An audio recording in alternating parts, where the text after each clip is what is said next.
Votre première réaction par rapport aux déclarations de Véronique Rabiot? Aucune surprise, parce qu'on savait que c'était ce qu'elle pensait et ce que pense Adrien aussi, il faut le dire, c'est pas ce que pense seulement... Ah, c'est aussi c'est aussi ce que pense Adrien Rabiot. Aujourd'hui, les deux ont le même état d'esprit. La version donnée par Véronique Rabiot était aussi celle d'Adrien, donc il n'y a aucune surprise là-dedans. Ils pensent vraiment que c'est un prétexte utilisé par l'Olympique de Marseille pour se séparer d'Adrien Rabiot, et que si la même chose vendredi dernier dans le vestiaire s'était passée et que Rabiot avait eu 2 ans de contrat, il n'aurait pas été mis sur les des transferts. Selon vous, Dave, est-ce que cette réaction de Véronique Rabiot, qui a quand même, il faut le dire, une réputation assez sulfureuse, donc il y a beaucoup de gens qui peuvent douter de sa parole, on sait qu'elle a parfois été décriée sur sa manière de communiquer, pour vous, c'est un vrai coup dur pour la communication de Marseille? En tout cas, elle a le mérite de repositionner au moins le point de vue du clan Rabiot. Je m'explique. Marseille, et peut-être que c'est leur rôle, et peut-être que c'est leur parti, et chacun jugera, mais Marseille inonde les différents médias, les différents réseaux de leur vérité. On va appeler ça comme ça on n'aura pas de soucis. C'est très bien que Mme Rabiot prenne la parole. On peut penser ce qu'on veut d'elle. C'est quand même quelqu'un qui mène son fils, qui lui permet de faire cette carrière-là. Elle mérite le respect, au moins autant que les dirigeants de l'OM. Je ne vois pas pourquoi je prendrais plus position pour l'un ou pour l'autre. Maintenant, moi, ce qui m'interroge dans la communication de Marseille, mais peut-être qu'on aura l'occasion d'y revenir, c'est que quand, pour un problème, tu commences à sortir plusieurs motifs, c'est jamais bon signe. C'est-à-dire que, tour à tour, il y a la bagarre, il y a les retards supposés. L'investissement. On parle d'Adrien Rabiot, hein. C'est-à-dire quelqu'un qui, on peut penser là encore... Mais c'était le modèle, Dave. Sur toute la communication de Marseille, c'était le modèle. Exactement. C'est-à-dire qu'on prend les images 10 jours avant, et le fameux documentaire et tout, il nous explique que Rabiot, c'est la 8e merveille du monde. Donc là, d'un seul coup, la 8e merveille du monde est devenue un combattant de MMA feignant à l'entraînement et irrespectueux de l'institution. Donc j'ai tendance à prendre je ne dis pas qu'il y a des mensonges, puisque je n'en ai pas la preuve pour l'instant, mais en tout cas, j'ai tendance à prendre pas mal de distance avec ce que disent les uns et les autres, et notamment, il faut bien le dire, le clan de l'OM. Grégory, ce que nous dit Véronique Rabiot, et je pense qu'on peut tous entendre sur un point, c'est sur le côté investissement. Parce que c'est quelque chose sur lequel on ne peut pas douter. Irréprochable. Est-ce que sur ce point-là, Marseille a fait une faute de communication en parlant de ça ? Je suis comme Dave, c'est un grand professionnel, c'est un mec qui a joué à Paris, c'est un mec qui a joué à Juventus, en équipe de France on le connaît, il est vice-capitaine, essayez d'imaginer, probablement l'un des 2-3 meilleurs joueurs avec Mbappé du mondial au Qatar, il faut quand même voir les matchs qui déplie. Donc il est totalement hors norme, et c'est forcément un... Maintenant sur les motifs invoqués, elle parle de l'argent, mais il y a quelque chose qu'on ne peut pas non plus laisser dans l'ombre, parce qu'il faut revenir sur la manière dont ça s'est passé, c'est-à-dire la bagarre, Benassia, De Zerbi, Longoria dans le vestiaire. Et pour ce que moi j'en sais, à un moment donné, pour arrêter le carton, il y a De Zerbi, il dit maintenant vous vous asseyez tous. Parce qu'ils étaient tous en train. En plus, il y avait le jeune qui faisait un... Bacola qui faisait un collab. Là, on est à quel moment de cette soirée-là juste après le match. Et donc, voilà, il dit, vous asseyez tous. Et moi, en tout cas, ça vient de cette source marseillaise. Donc, je suis très honnête.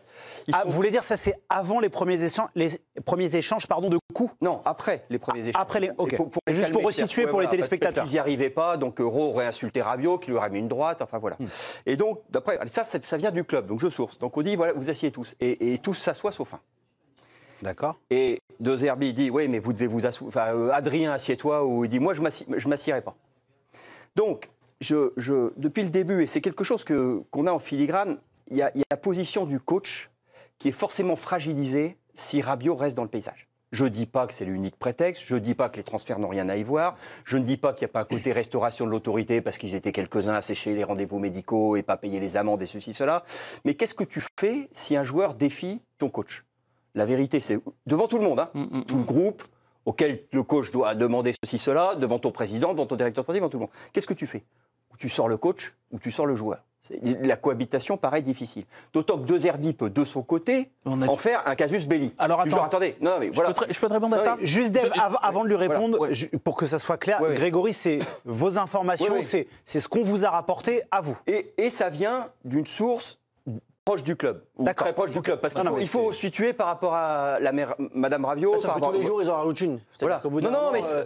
Hier, ils nous disent, cet épisode-là, ils ne nous l'ont pas dit. Avant-hier non plus. Avant-hier, il n'y avait pas de bagarre. Maintenant, il y a une bagarre. C'est juste un fond contre fond. Non, mais cet épisode, tous les jours, ils vont plus loin. Non, mais cet épisode, moi, ils vont donner tous les jours. Non, Adrien, il a acheté tout le monde. Cet épisode, moi, je l'ai depuis hier. Donc, ils ne vont pas ajouter tous les jours puisque je l'ai depuis hier. Donc voilà. Très bien. Dave voulait répondre. Non, mais est-ce que pour vis-à-vis de deux Herbiers, voilà, c'est ça la question. Voilà, moi, ce que je veux dire, prenons l'épisode tel qu'il t'a été rapporté. Et sujet à caution et ce que voilà, mais prenons-le tel quel. De quoi on parle? On parle de quelque chose quand même qui a eu lieu plusieurs fois dans des vestiaires de foot. Des bagarres.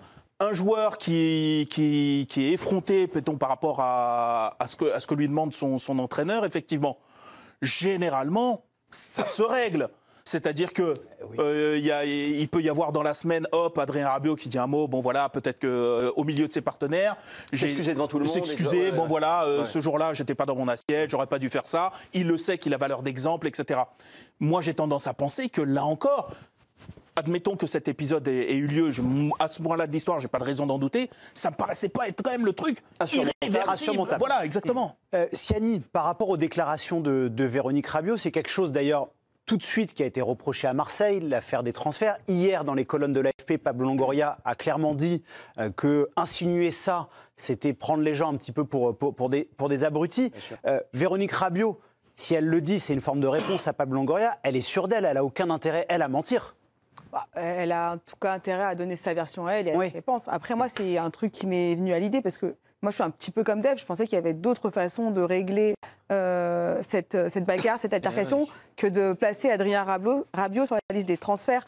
Des bagarres dans le foot, il y en a déjà eu, je pense qu'il y en aura encore. Si à chaque fois il finit sur des listes de transferts, le vestiaire est vide. Il y a tellement de zones d'ombre pour moi dans cette histoire que c'est forcément un peu, en tout cas pour moi, un peu suspect qu'Adrien Rabiot se retrouve sur la liste des transferts parce qu'il s'est battu dans un vestiaire, sachant que, oui, quelques jours avant, il était érigé en exemple de ce club. En plus, sportivement, quand même, ce serait une perte pour l'OM qui va disputer la Ligue des Champions.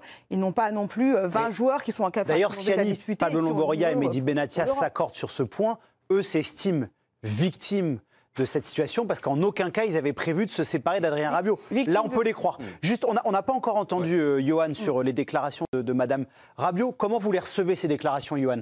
Alors moi, jusqu'ici, j'étais toujours en sa faveur dans toutes les histoires depuis 10-15 ans, parce que je suis toujours extraordinairement respectueux de cette dame, de cette femme, de ce duo d'ailleurs, qui quand même a souvent fait, je trouve, montré exemple à plein de familles, au lieu de donner l'argent à des inconnus. Ils sont soudés, c'est sûr. Voilà. Mais là, et j'avoue que c'est la première fois, donc en plus je peux vraiment en parler tranquillement parce que j'ai aucune relation avec ce duo, avec cette dame. Vraiment, je suis totalement neutre. Et franchement,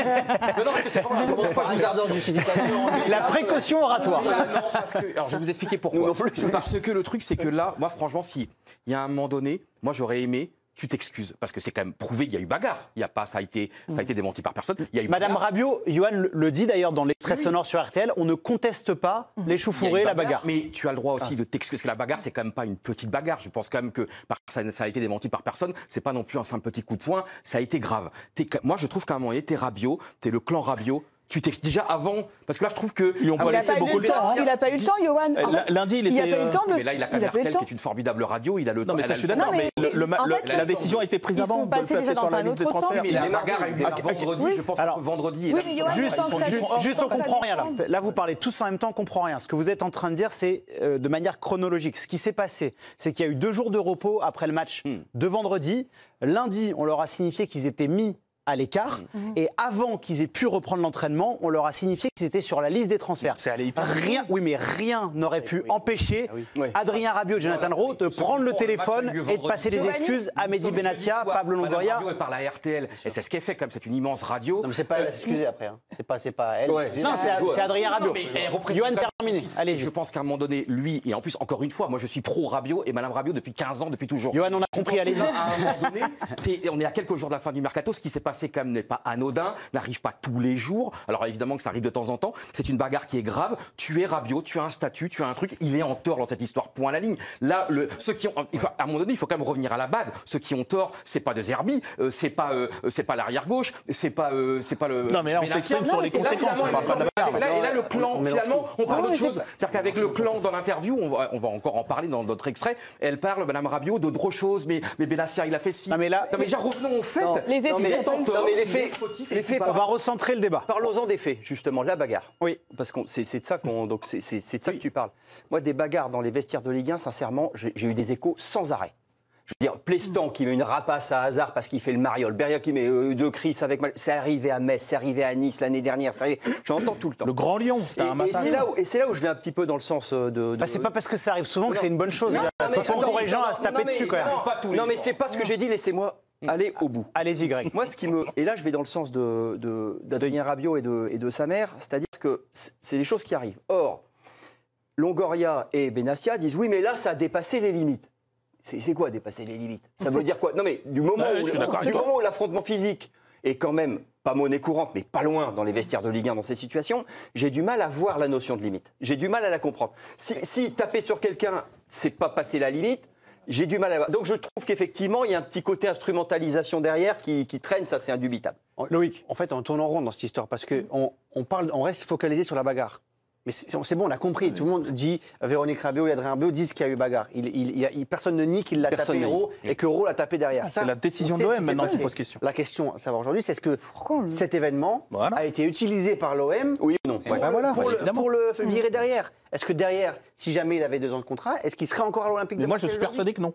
La question aujourd'hui centrale, c'est ça. Siani, pour conclure. Bien sûr. Et juste pour aller un petit peu dans ton sens, moi je trouve qu'ils ne lui ont même pas laissé le temps en fait de s'excuser. On peut comprendre qu'il soit, Bah, oui, mais tu t'imagines, tu sors d'une bagarre, t'es quand même peut-être énervé un peu tout le week-end. Tu te dis, ah non mais franchement, je pense que tu dois bouillonner. Tu t'es mis sur la gueule avec ton coéquipier. Le lundi, tu peux te dire, je vais le revoir à l'entraînement, je vais présenter mes excuses là. Si le lundi déjà, tu sais que tu vas être écarté. C'est le mardi qu'ils prennent la décision. Moi je trouve que c'est. On peut comprendre. Oui, alerte générale. Nouvelle déclaration de Véronique Rabiot qu'on va découvrir. C'est toujours au micro de Philippe Sansfourche sur RTL. Présenter ses excuses à qui? Pourquoi vous pensez qu'ils sont sérieux lorsqu'ils parlent d'institutions, ces gens-là? Le président, la saison dernière, on l'a entendu hurler devant les caméras « corruption, corruption ». Bon, évidemment, là, c'est Véronique Rabiot qui parle de Monsieur Longoria. Monsieur Benassia, il a eu... maille à partir. Il a eu maille à partir avec les arbitres. Il a été suspendu. Si quelqu'un ne respecte pas le club, qui sait exactement qui ne respecte pas le club? Ils tendent le bâton. Ils ont tendu le bâton. Ouais, mais tu sors du. Mais allez-y, Siani. Moi, je trouve qu'effectivement, elle soulève un point qui est hyper important. C'est-à-dire qu'il faut que, quand tu es un dirigeant d'un club, il faut que tu aies un comportement irréprochable. Et en fait, l'année dernière, ils ne l'ont pas eu. Et forcément, tu crées un terreau pour qu'il y ait ce genre de comportement dans ton vestiaire. Et si tu fais n'importe quoi, que tu crées la corruption contre les arbitres, que tu t'es suspendu parce que tu te comportes mal avec tes arbitres, il ne faut pas t'étonner que tes joueurs se comportent mal entre eux. Pour moi, il y a forcément un terreau. Ce que dit Siani en sous-texte, et on l'a entendu toute la semaine sur le plateau, on peut même inclure la personnalité de Roberto De Zerbi qui électrise beaucoup de choses. Est-ce que vous pensez, à un moment, Loïc, que l'attitude de M. Benassia, l'attitude de M. Longoria et l'attitude de M. De Zerbi a joué un rôle dans ce qui s'est passé vendredi? Non, alors moi, pardon. Non, mais bonsoir Loïc. Voilà. Et c'est un honneur d'être Loïc Tanzi quelques secondes. Et après, je te lâche la balle. Mais allez-y, Dave. Moi, je trouve que la question, elle est hallucinante. Parce qu'en fait, là, maintenant, on va essayer de... Et j'ai dit quelle était ma position plus ou moins sur ce débat. Vous allez tous commencer vos interventions par mettre des préambules. Non, mais le préambule, c'est qu'on connaît ma position plus ou moins là sur cette question. Président de l'équipe du soir. Mais le fait est que là, d'un seul coup, Rabiot, s'il met une mandale à... Je parle du climat. Je parle du climat, ce qu'évoque Madame Rabiot. Rabiot est un grand joueur, c'est quelqu'un qui a connu des vestiaires, qui a dû assister à des climats extrêmement tendus, que ce soit en équipe de France, que ce soit au PSG. Parce que lui, les PSG, c'était pas celui de cette année. C'était le PSG qui était bien folklore aussi. La Juve, je pense que c'était pas triste. Tu penses que Rabiot, à chaque fois, les fils se sont touchés et il a été influencé par le contexte? Non, là-dessus, il a craqué. Mais c'est un fait, il a craqué. Oui, bien sûr. C'est un fait. Non, mais il faut À vous, Loïc Tanzi. Non, mais j'aurais pas dit mieux. Franchement, c'était génial. Il est bon, on le garde. Il faut décorer de tout ça parce qu'en fait, c'est ça. on peut pas excuser non plus ce qu'a fait Adrien Rabiot dans le vestiaire. C'est inexcusable. Il aurait dû être sanctionné. Mais certainement très durement, financièrement et sportivement.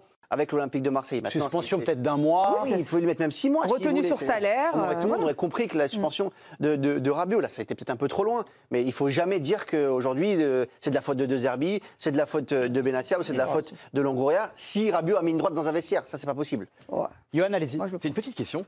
Vous êtes vraiment, vous, au cœur des vestiaires, toi, Loïc, avec les transferts et tout. J'aimerais juste comprendre une chose. Franchement, quel est l'intérêt de l'OM de faire tout ça depuis donc de mettre quelqu'un sur le marché des transferts alors qu'on a toujours du marché des transferts? C'est quasiment ton meilleur joueur. Et vous allez m'expliquer parce que vraiment, ma question, elle n'est pas du tout. Non, mais quel est l'intérêt? C'est quand même, on joue la Ligue des Champions. Tu as besoin de Rabiot qui est un super joueur. Tout est drivé par l'oseille dans le football. L'argent, Ils vont pas pour les pouvoir gens qui récupérer non plus comprennent une pas. somme folle. Ils vont pas pouvoir L'argent. récupérer une grande somme. Et je me fais pas du tout de faire semblant d'être naïf. Là, entre 15 et 20, c'est mieux que 0 parce qu'ils vont le perdre pour 0 l'an prochain. Non, mais c'est ça. Oui. Non, mais il a raison. En fait, Loïc, il a tout dit quasiment dans sa première intervention. Si Adrien Rabiot a 2 années encore de contrat avec Marseille, comment dire, la gestion de cette histoire, ça n'a rien à voir. Donc, T'as tout dit. Dave, si je vous suis, si je vous écoute, Loïc, vous, Dave, et que je reprends la question de Johan, ça veut dire que le premier élément sonore qu'on a entendu, où Madame Rabiot dit s'il le traite comme ça, c'est qu'une histoire de transfert. Pour vous, elle a raison à 100% là-dedans. C'est démenti par l'OM. J'ai un problème avec ça, moi. Mais bon. Moi, j'ai Allez-y, un Greg. problème avec ça parce que non, mais 15 millions, ça me semble pas lourd. Alors effectivement, s'il faut une bascule à 30. Il lui reste qu'une année de contrat. Oui, Greg. oui, mais justement. Et il a 600 000 euros de salaire environ. Oui, alors voilà, par contre, il y a les 600 000 euros plus charge. Parce qu'on parle de 600 000 euros net, quand même. Donc plus charge, effectivement. Alors ça, je ne sais pas s'il a 600 000 net. Ça me paraît énorme. Ça me paraît beaucoup. Je pense pas. Je crois bien que c'est ce qu'il a négocié quand il a. Parce qu'il n'est pas 300 000 brut. Enfin, il n'est pas 300 000 net. Oui, 300 000 net, donc 600 000 Il n'est brut. pas 300 000 net. 300 000 net, c'est déjà énorme. C'est déjà beaucoup. Attention. Moi, sincèrement, je Bref, pense on va pas faire un débat sur les fiches de paie d'Adrien Rabiot, mais c'est un gros salaire. C'est un gros salaire. Parce que c'est plus 15 avec le salaire chargé et tout ça, on est plus près de 25 et ça devient effectivement une somme. Mais je pense qu'il y a possiblement autre chose. Alors, est-ce qu'il y a un petit coup parce que De Zerbi en a fait un casus belli? Est-ce qu'il y a un petit coup parce que dans le vestiaire, ils ont le bazar et il fallait à un moment donné frapper? Ils ont réfléchi a posteriori. Je pense pas qu'effectivement, vendredi matin, ils voulaient dégager Rabiot. Ça, c'est pas vrai. Mais une fois que l'affaire est arrivée, qu'est-ce que t'en fais? Mais du coup, donc là, des idées leur sont peut-être venues. Voilà. Mais du coup, Siani, Je pense que ça, c'est Siani, par rapport à la communication du club qui dit on doit sauver l'institution, on doit sauver la saison du club, vous y croyez pas un seul instant? Bah, moi, je reste sur ma position. L'institution, l'année dernière, ils l'ont bafoué tous les deux et maintenant, ils nous font. On ne peut pas leur reprocher peut-être de vouloir évoluer, évidemment que c'est de vouloir avancer. d'avoir tapé son coéquipier. Mais moi, encore une fois, si tes dirigeants sont pas droits dans leurs bottes, bah, faut pas s'étonner qu'il se passe des choses comme ça dans ton vestiaire. Et après, non mais on pouvait le sanctionner autrement quand le placement sur les transferts. Je le répète. Ouais, mais t'imagines, le mec va arriver. Greg, pour conclure. L'année dernière, j'ai pas été très bon avec les arbitres, donc je te mettrais bien une cartouche, mais là, je vais pas te la mettre parce que moi, c'est impossible. Si t'incarnes le club, t'incarnes le club. Point barre. Je ne sais pas qui vous tentiez d'imiter, mais c'était très mal fait en tout cas. La Greg. sanction, pour moi, elle est Vous auriez dû rester Greg Schneider. D'ailleurs, je vous mets un carton parce qu'on ne fait pas d'imitation comme ça sur le plateau de l'équipe du soir. C'est simple. La sanction est disproportionnée. Nouvelle déclaration, Greg. Tu peux pas. Juste, nouvelle déclaration de Véronique Rabiot. On va avancer. Toujours chez nos confrères de RTL. Prendre cette décision complètement lunaire, c'est aussi mettre en difficulté l'équipe, le président et le directeur du football ont un costume trop grand pour eux. Là, très clairement, la communication. Il y a une deuxième partie. Ils sont pas là.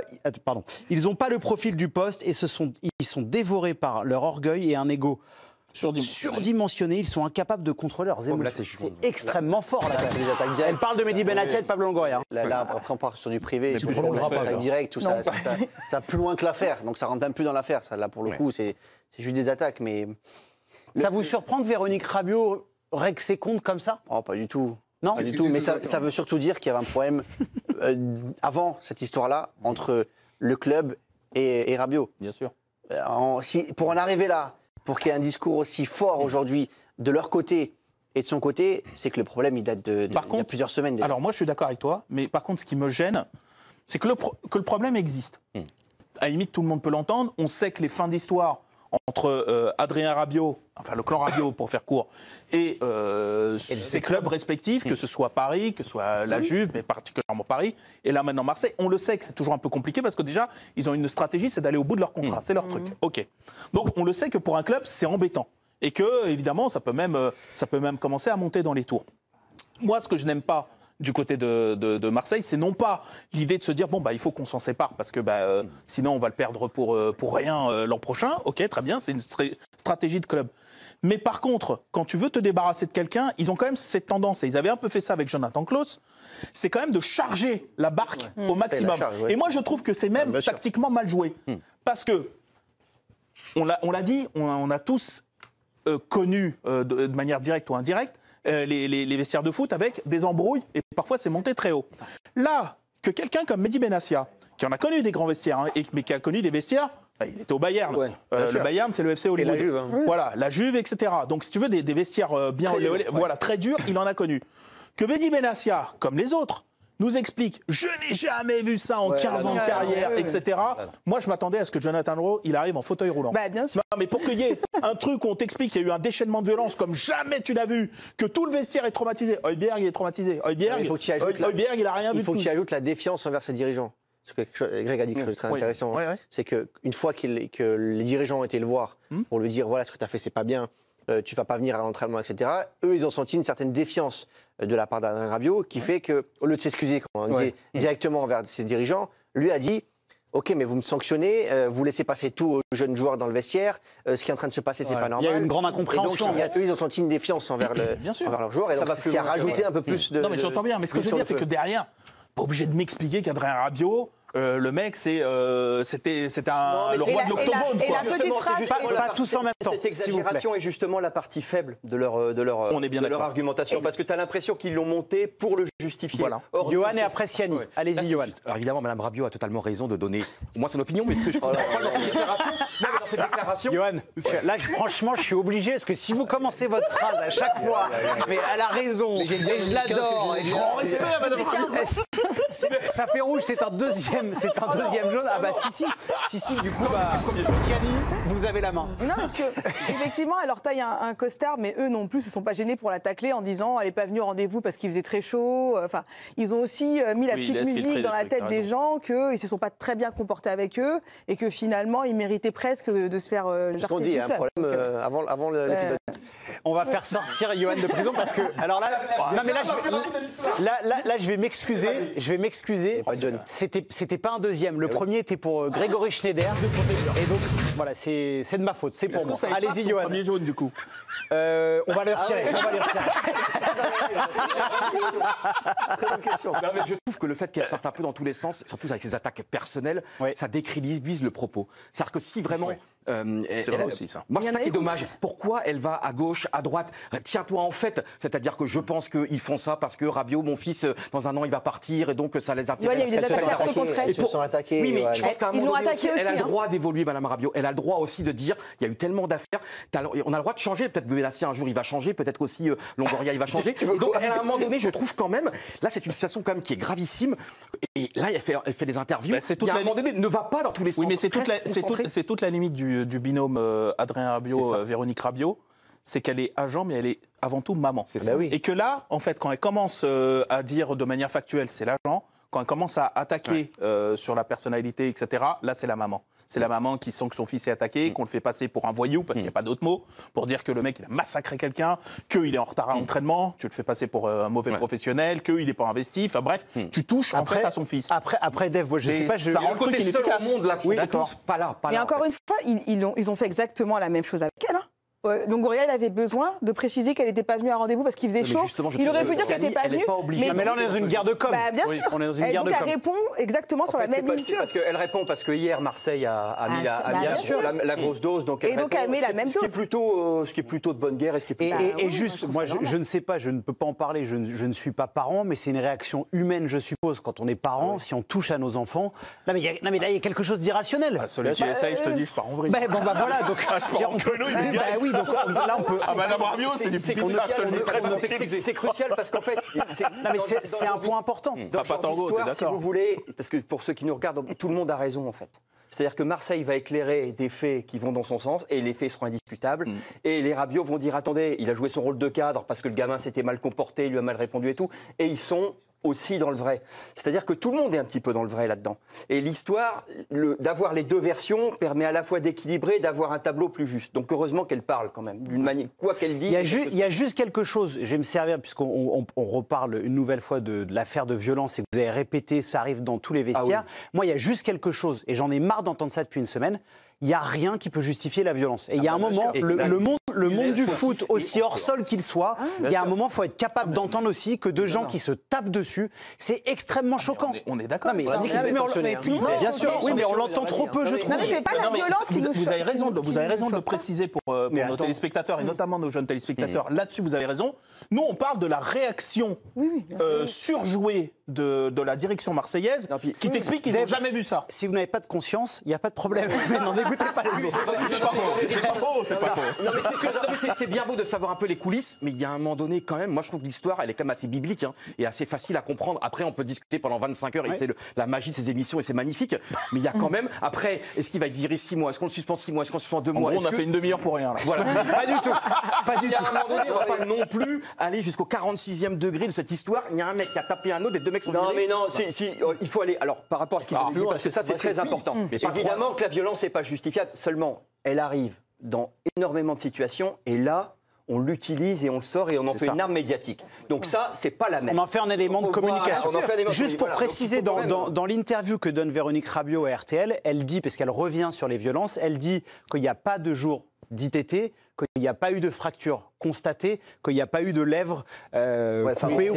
C'est pour répondre à la violence inouïe. Exactement. C'est pas- Juste c'est pas Loïc, une violence inouïe. avant qu'on découvre le zapping de Tony Molina, qui je suis grand sûr Tony Molina. il sera excellent, j'aimerais juste qu'on refasse un point quand même sur Adrien Rabiot, parce que vous avez dit il y a peut-être un contentieux entre Marseille et Adrien Rabiot.